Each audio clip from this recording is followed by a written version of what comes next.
النهارده جينا الفيديو جديد. الفيديو النهارده بعنوان تنساه ولا تستناه. الشخص ده قرر يرجع لك ولا الانفصال هيبقى الى ما لا نهايه. وهنشوف ايه هيطلع معانا النهارده في القرايات. النهارده عندنا زي كل مره مجموعتين. اول مجموعه هتبقى بالحجر عين النمر، التايجر اي، او شكل الكارت ده.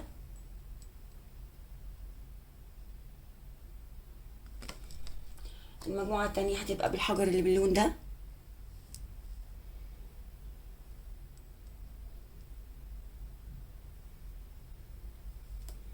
او هنختار بشكل الكار ده.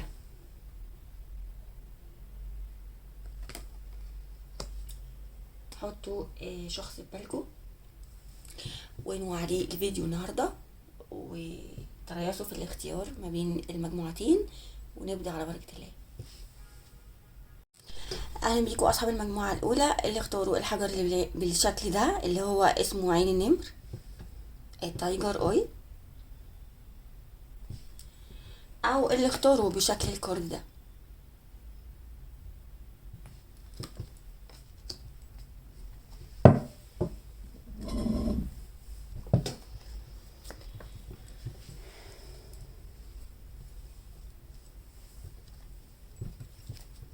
نبدا معاكم دلوقتي في الطاقه بتاعتكم.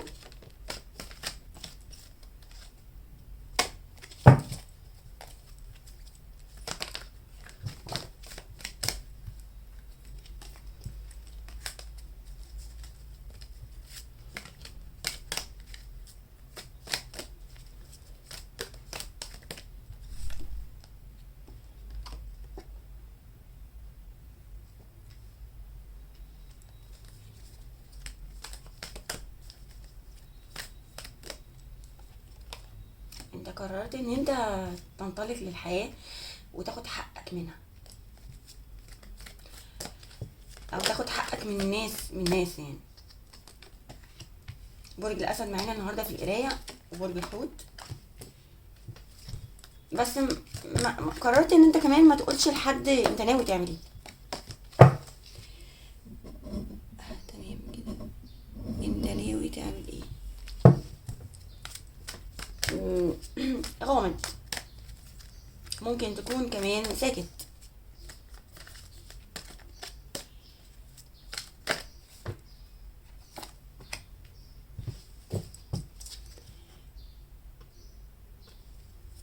زهقت من ان انت تفضل تدي ناس كتير.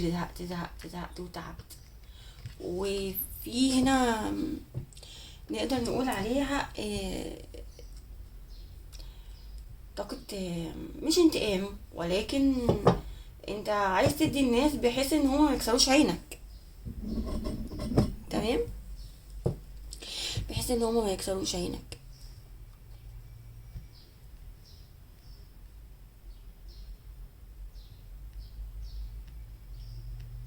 وفي ناس تانية قررت ان هي تفضل تدي على طول. يعني قررت، هي حاسه ان هي كده تبقى في السيفتي، مو اسمها ايه، السيفتي سايد. تمام.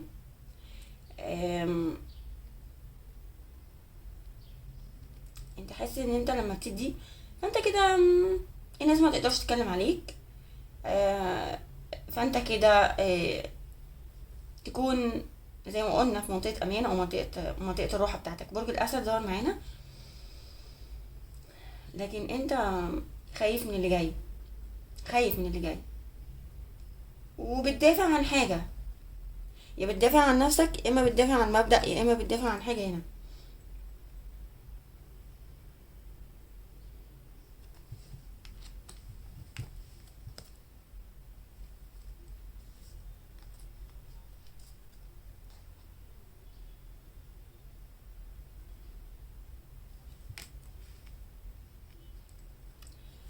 انت على فكرة بتصبر على الاشخاص السيئة. برج العذراء، انت ليك مكان سري، او ليك مكان بتقعد فيه لوحدك هنا. يعني في مكان انت بتروح وبتقعد فيه لوحدك. تمام، وعاجبك.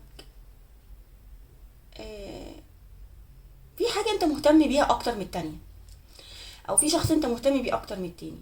تمام، او انت حاطط امل على حاجة انت عايز تعملها، وراكن حاجة تانية على الرف، او راكنها كده وتقول ايه مش وقتها يعني، او هبقى ارجع لها.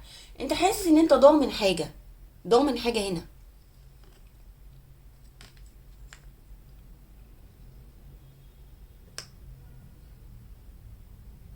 انت هنا ناوي حاجة، في حد هنا ناوي يعمل حاجة، ناوي يعمل حاجة في الضلمة، وناوي ما يظهرش نفسه للناس، او ما يظهرش نفسه هو ناوي يعمل ايه. وفي ناس هنا عايز تاخد حقها، وفي ناس هنا معزولة.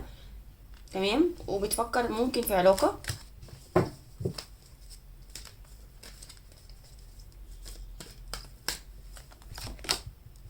ناس ما بتعرفش تاخد قرارات هنا، يعني ما بتعرفش تمشي حياتها زي ما هي عايزة، متأيدة. الناس هنا حاسة ان هي آم، بتقول لنفسها يعني ما بقاش مهم، يعني ما بقاش مهم خلاص، يعني اللي يجي زي اللي ما يجيش، اللي معايا زي اللي يعني معايا زي ما معيش. فانت كده.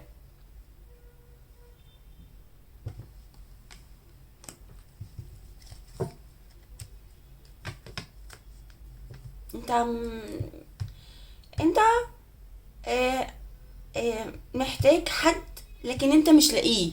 يعني انت مش لاقيه هنا، مش لاقي الحد ده، او في حد كان مميز في حياتك وانت مش لاقي حد زيه. وناويين، انت ناوي هنا انا قلت لكم ان انتوا ناويين هنا تعملوا حاجه، في حد ناوي يعمل حاجه، بس ولكن يخرب بيت، بس ولكن لازقه معايا، بس ولكن بقى. ولكن ولكن طلع لنا اسو في كب. في علاقة حب هنا مأيداك، تمام، ومدمراك، ومخليك تحت الأرض، ومخلياك وفي ناس تانية مأيداك نفسيا، أو مأيدة حريتك، مأيدة طموحك، مأيدة كل حاجة فيك. في أشخاص هنا أنت ممكن تسمع، بتسمع كلامهم يعني، بتسمع كلامهم وسام، وانت ممكن تكون هو ده اللي مأيدك، او في ناس بتعاتبك كتير، في ناس بتلومك كتير، يعني حاجات زي كده. ممكن يكون في ناس بتلومك على الحب ده، تقول لك انت ايه اللي دخلك في العلاقه الهببه دي، ما تخرج منها. لكن انت بتحب الشخص ده، انت بتحبه، ومش قادر تدخل حد بعده، يعني انت مش قادر تدخل حد مكانه، يعني في معنى اصح، في حد هنا انت مش عارف تعوض مكانه، او ما فيش حد يقدر يعوض مكانه يعني. دي كانت الطاقه بتاعتكم. لكن انت عندك امل، انت عندك هدف جديد، انت عندك هدف جديد، وعندك انت شخص معطاء، يعني شخص طيب، شخص طيب. هندخل على عنوان قرايتنا النهارده، هو الشخص ده تستناه ولا تنساه.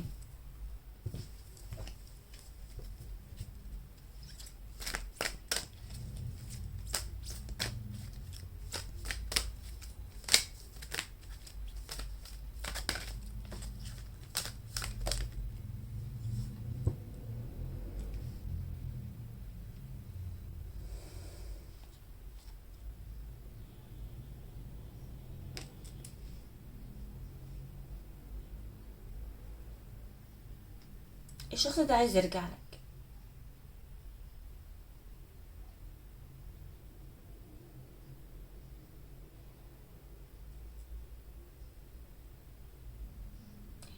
الشخص ده بيكلم نفسه كتير عنك. على فكرة هو في امل ما بينكم، يعني في حظ هنا، في قدر، في قدر ما بينكم، مش بايديكم، يعني اذا كان يرجع او يبعد دي حاجة مش بايديكم اصلا انتوا الاتنين. ففي هنا رجوع، في رجوع، في تخليص حق ورجوع، في بداية جديدة مع الشخص ده تاني، في بداية جديدة مع الشخص ده تاني.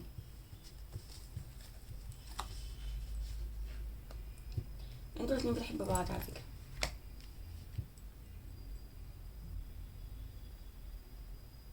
لكن الشخص ده عايزك انت اللي تجيله، مش هو اللي يروح لك يعني.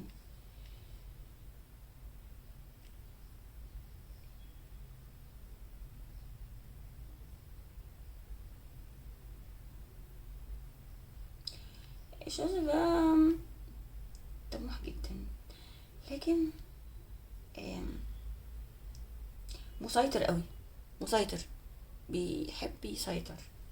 تمام. والشخص ده عينه عليك، آه، بس مش حابب ان هو يقرب لك، يعني مش حابب دلوقتي ان هو يقرب لك.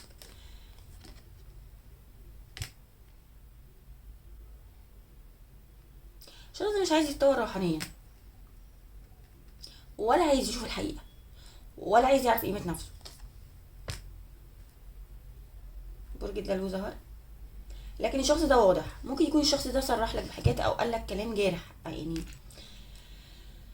او ممكن يكون دبش.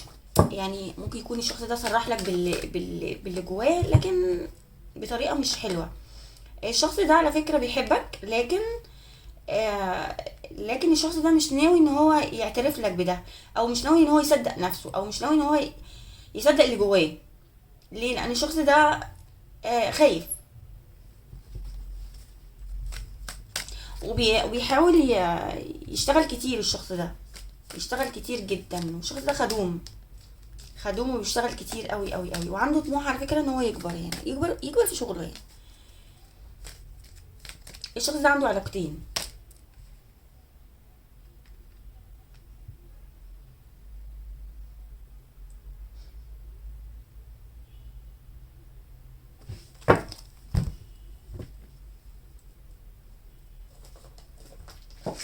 هي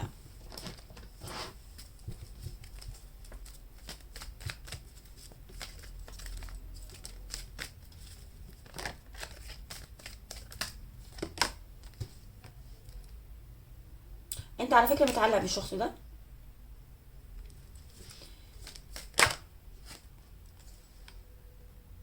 وبتحب الشخص ده، انت بتحبه جدا، انت عايز الشخص ده اي طريقة في بيت واحد. يعني انت عايز تأيده معاك في بيت واحد. والشخص ده ما بيحبش حد، ما بيحبش حد يأيده. الشخص ده بيهرب كل ما انت بتتعلق بيه. تمام.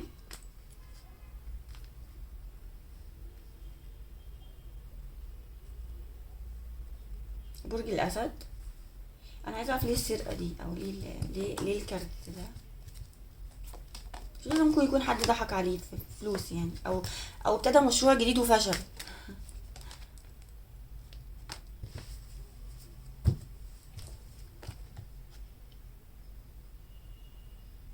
الشخص ده عنده حظوظ حلوه جدا، حظوظ حلوه قوي.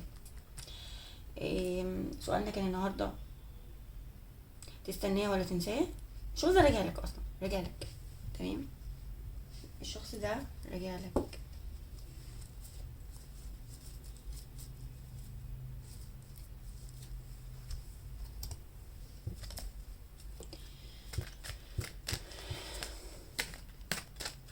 الشخص ده بيحبك بقى. هل الشخص ده بيحبك؟ هو ظاهر في طاقته ان في حب. يا ده الشخص ده مش عايز يتكلم، مش عايز يقول. مش عايز يقول اذا كان بيحبك ولا لا.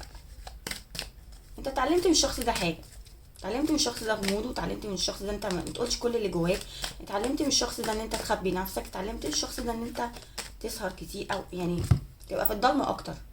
لا، ده الشخص ده بيراقبك بقى، ده الشخص ده مش عايز يسيبك اصلا، ده هو اللي مش عايز يسيبك، ده هو مش عايز يسيبك، بيراقبك. الشخص ده على فكره مختلف عنك في حاجه، وعنده كذا حاجه، عنده كذا حاجه، في دماغه كذا حاجه، يعني في دماغه كذا حاجه.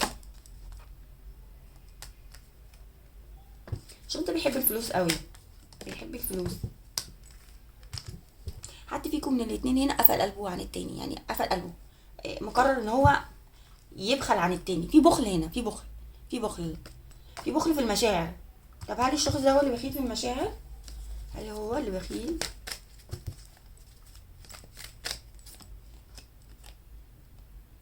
الشخص ده بيفكر فيك جدا، لكن بطريقة عاقلة، مش متهور.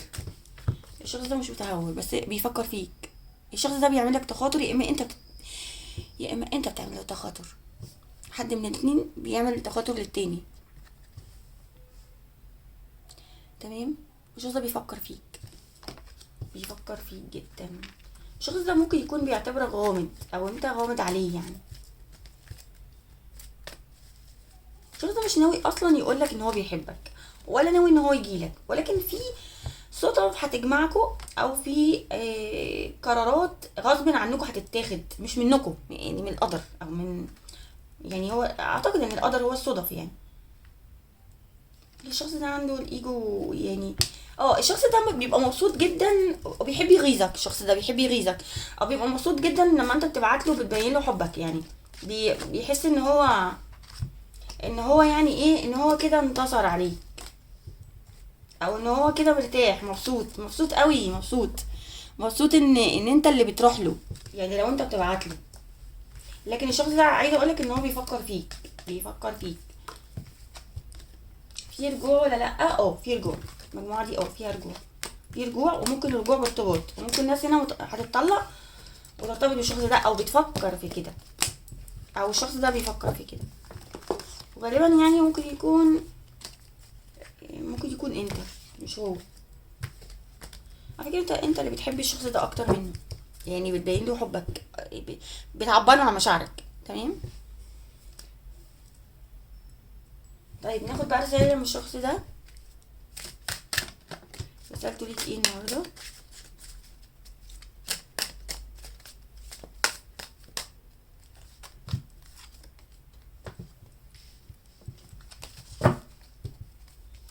بيقول لك there are so many things I want to tell you. الشخص ده عايز يقول لك حاجات كتير قوي. ايه سبب البعد؟ عايز يوضح لك البعد ده كان سببه ايه. يقول لك I'm beginning to see what this connection really is. الشخص ده عايز يعرف ايه اللي بينك وبينه. الشخص ده بيفكر فيك، قلت لك you are always on my mind. الشخص ده عايز يعرف انت بتعمل ايه دلوقتي. انتوا واضح ان في انفصال سنين، او مثلا اكتر من سنه يعني. الشخص ده فاهم غلط عن حاجه حصلت ما بينكم، او فاهمك غلط، او فاهم اللي ما بينكم بطريقه، كان فاهم اللي ما بينكم بطريقه غلط.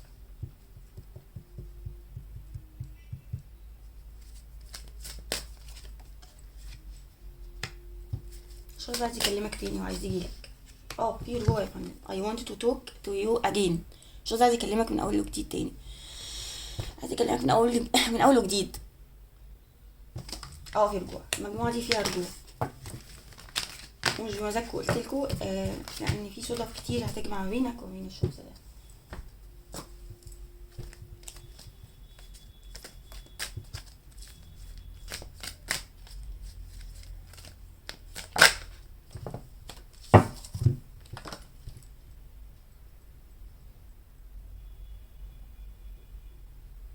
انت بتتمنى حاجه، بتتمنى امنيه، او بتتمنى ان الشخص ده بتتمنى ان الشخص ده يرجع لك، او بتدعي ربنا سبحانه وتعالى ان الشخص ده يرجع تاني لحياتك. تمام. فانت تاكد ان شاء الله ان امنيتك هتتحقق. بس ما تتحايلش، يعني ما تتحايلش على الموقف، يعني ما تحاولش انت تروح له وتتحايل عليه، او يعني ما صح تتدلق عليه يعني. فخلي الشخص ده براحته، وهو يجيلك زي ما يجيلك، وخلي زي ما قلنا ان في ما بينكم قدر، او في ما بينكم صدف، فخلي القدر هو اللي يتكلم بدل عنكم. تمام. دي كانت مجموعتكم، او دي كانت الاجابه على سؤال فيديو النهارده. اشوفكم فيديو دي ان شاء الله على خير، ويا رب تكون القرايه عجبتكم، القرايه السريعه دي. سلام. اهلا بيكم اصحاب المجموعه التانية اللي اخترنا الحجر اللي بالشكل ده، الازرق.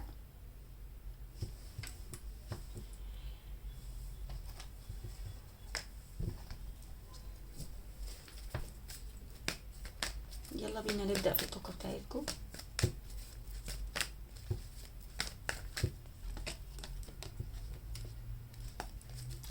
انت عاقل جدا، ومش حابب ان انت تبين ضعفك لحد، وعايز تبتدي بداية جديدة، او عايز تبتدي حياة جديدة، حياة جديدة. عايز تتجوز ممكن، او عايز ترتبط.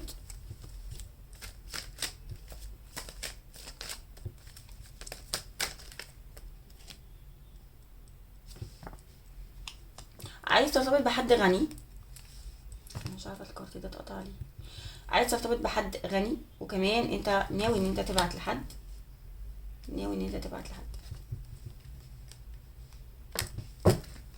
تمام. ناوي ان انت تبعت لحد،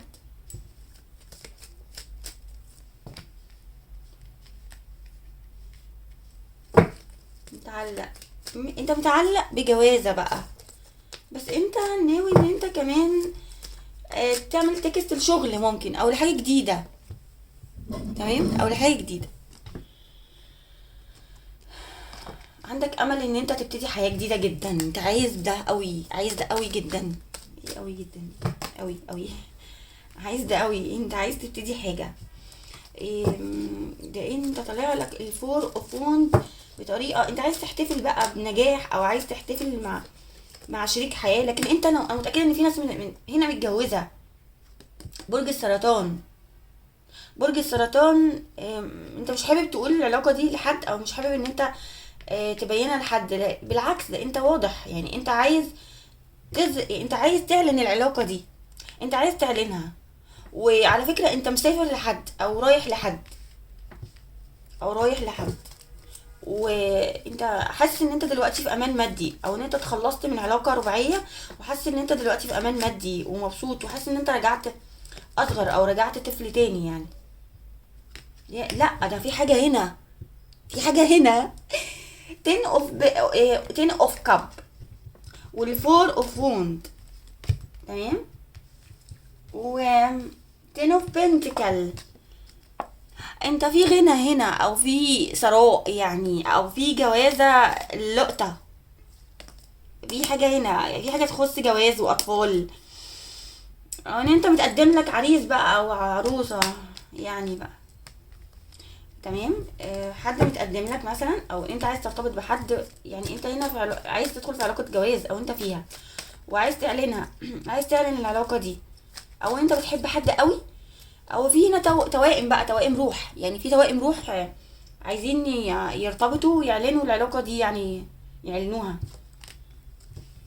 لكن انت بتتمنى ان انت تكون ثروة للبعض يعني. انت متسرع، انت متسرع هنا، او انت اشتريت حاجة جديدة يعني، حاجة جديدة وفرحان بيها، بس انت متسرع، متأكدة ان انت متسرع، وقاعد تفكر في العلاقة دي، يا ترى هتنفع ولا لأ. او بتفكر ايه اللي منعك ان انت تدخل في العلاقة دي ممكن.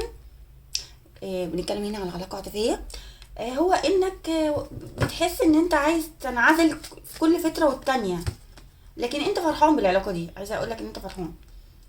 او ان انت متعلق في علاقة رباعية وعايز تخلص منها، وحاسس بقى ان انت عندك احلام يقظة، ان انت لما تخلص منها هتبقى حر، هتعرف تتصرف، هتعرف تاخد قرارات. انت نويت على فكرة تاخد قرارات، ده حاجة كويسة هنا. هتعرف ان انت تبقى معاك فلوس، او تسافر بقى، او تسافر.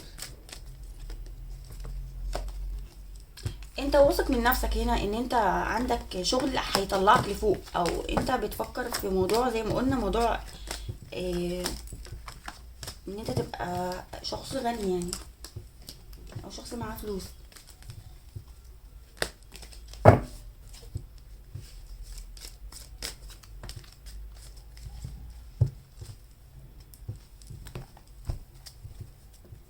على فكرة انت اللي بيقعد معاك ما بيشبعش منك، بيحب يقعد معاك كتير اوي، بيحب يحكي لك، وممكن يكون ساكن في بيت عيلة.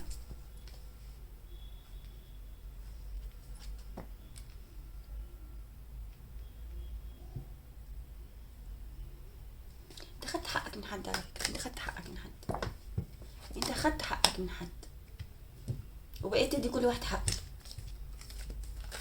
لا انت اتغنيت هنا، لا ده في اشخاص هنا اتغنت، او طلع، او عدت بقى، عدت.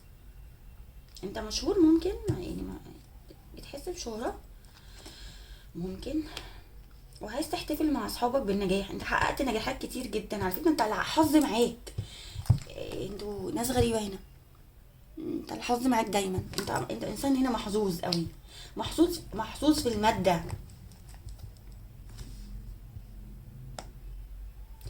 على فكرة انت شخص دماغك اوبن قوي، اوبن مايند، ودي حاجة مخلياك ان انت تكسب ناس كتير، ومخلياك ان انت الناس تحبك، لكن في هنا، او ان انت نويت بقى تبقى ده، نويت تبقى ده.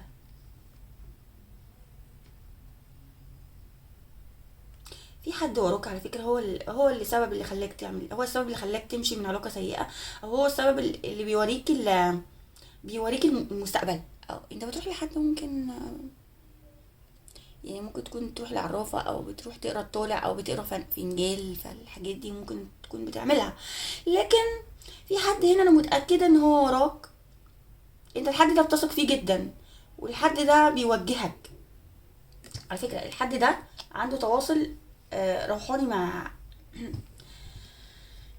الشخص ده، بيعرف حاجة، بيعرف الحدث، يعني بيمشيك ورا حدثك. على فكرة انت عندك مرشد هنا، انت عندك مرشد صح؟ طب لو صح اكتبوا لي يعني. امم ذا ستار، ذا ستار.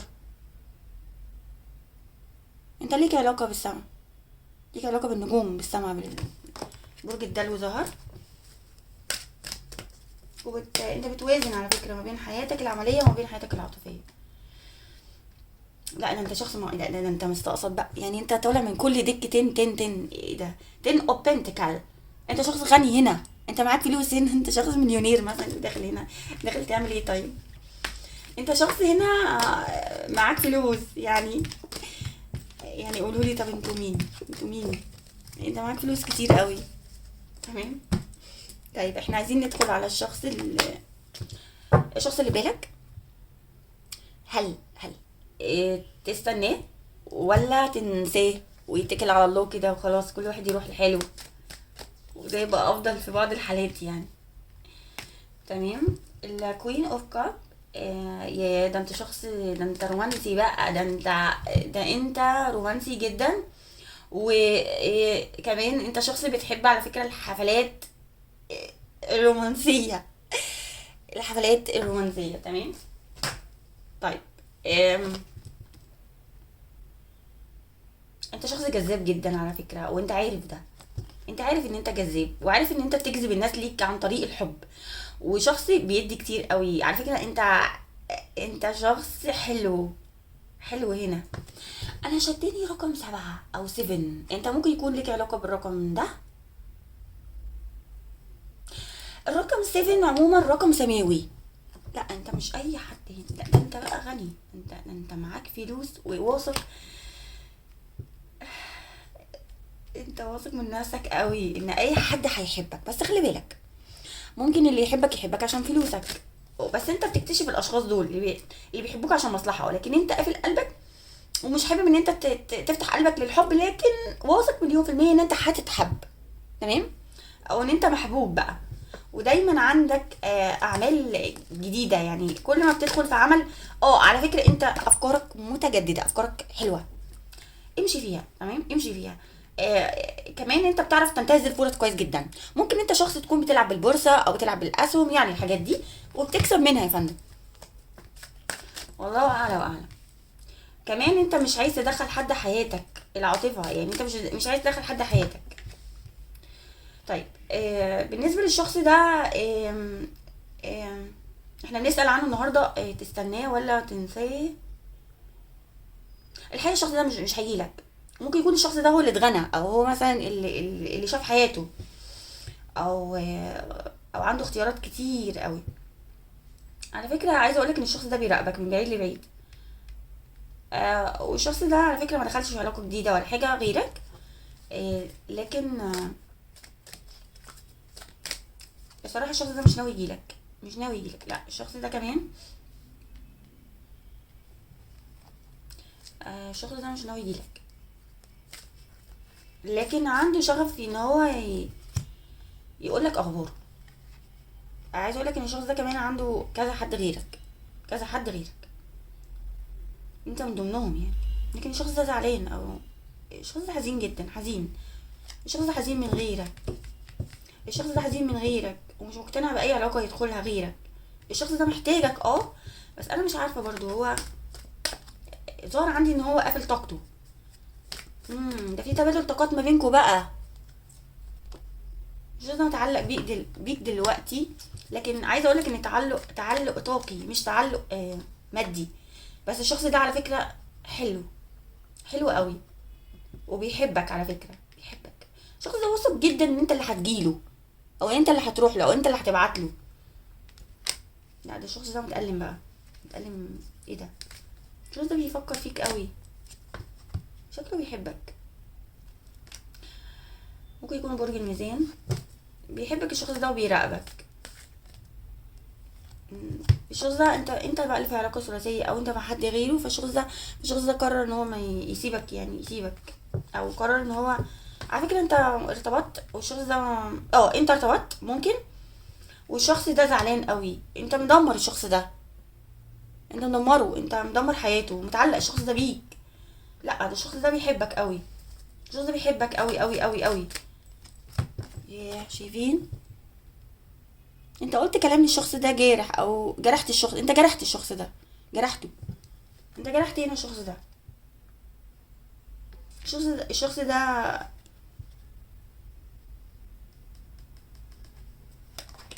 ده في علاقة ثلاثية، ممكن في علاقة ثلاثية ما بينكم، في طرف تالت ما بينكم، في طرف تالت، والشخص ده متألم بسبب كده، متألم قوي. تمام، الشخص ده متألم. على فكرة الشخص ده بيعرف يمشيك، يعني انت بتلاقي فيه ان هو بيهديك. ظهر عندي برج الاسد، بتحس ان هو قوي جدا في ان هو عارف، ناجح كويس جدا، وعارف ان هو ازاي، عايزه اقول ايه، انت عارف كويس جدا وواثق ان الشخص ده هو الشخص الوحيد اللي بيهديك، او الشخص الوحيد اللي بيحبك، او بيعرف كويس جدا آه، يكبت الغضب بتاعك. الشخص ده قوي جدا على فكرة، قوي نفسيا، بيستحملك الشخص ده. تمام، ده اللي انا عايزه اقوله، الشخص ده بيستحملك، كان مستحملك قوي، كان مستحملك بجد. انت على فكره اتجوزت ورحت سبت الشخص ده، او في رحيل ما بينكم، في رحيل. الشخص ده قرر ان هو الشخص ده قرر ان هو يبعد عنك، يمشي، يسيب العلاقه. تستناه ولا تنساه؟ الحقيقه الشخص ده مشى خلاص، الشخص ده مش راجع تاني، وبيفكر، الشخص ده ممكن يكون بيفكر يسافر، او بيفكر في فرصه جديده. الشخص ده اتهد واتغير، الشخص ده اتغير، الشخص ده بيفكر في فرصة جديدة يا فندم، بيفكر في شغف جديد، بيفكر في شغل جديد، بيفكر يمشي. الشخص ده للأسف مش، لا مش هيرجع الشخص ده، أنا آسفة، الشخص ده مش راجع. هو متعلق بيك وكل حاجة، بس الشخص ده مقرر ان هو مش راجع، مقرر ان هو قافل قلبه، مقرر، هو مقرر ده. على فكرة الشخص ده خد قرار إيه بعد ما انت ارتبطت ممكن، او بعد ما سبته، ان هو يرجعلكش. light respected، في حاجة غير متوقعة ممكن تحصل ما بينكم.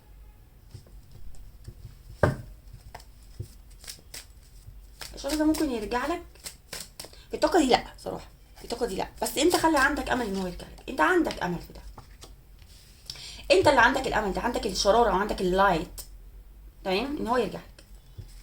الشخص ده بيقول لك ايه؟ بيقول لك I am worried about our future together. الشخص ده قلقان جدا. الحقيقة الشخص ده في ما بينكم ممكن اختلافات. what if doesn't work out.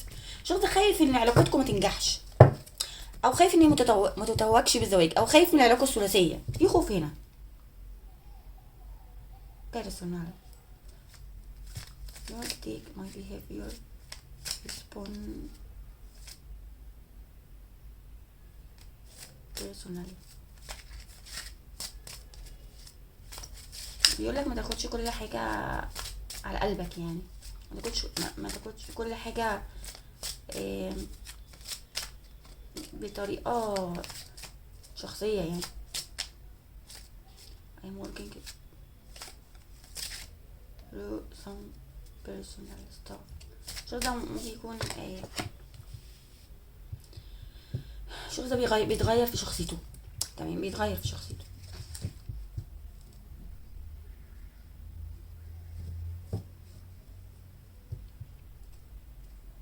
او ما الشخص ده ممكن يكون بيقولك ان انت يعني انا ما سبتكش عشانك انت، عشان شخصك انت، او ما تكونش كل حاجه على قلبك قوي. آه... انت شخص حساس، تمام، شخص حساس. I'm finally learning to stand up for what I believe in. الشخص ده عارف طريقه كويس جدا، عارف طريقه. ممكن يكون انت اللي ساعدته، انت اللي ساعدت الشخص ده. I never should have let you go. الشخص ده متعلق بيك قوي، عنده امل ان انتوا ترجعوا لبعض، حتى لو انت مرتبط، حتى لو انت مرتبط. challenge.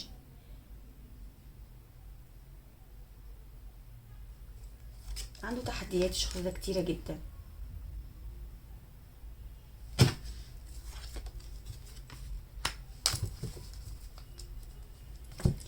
I'm beginning to see what this connection really is. الشخص ده كمان زي المجموعة الأولى،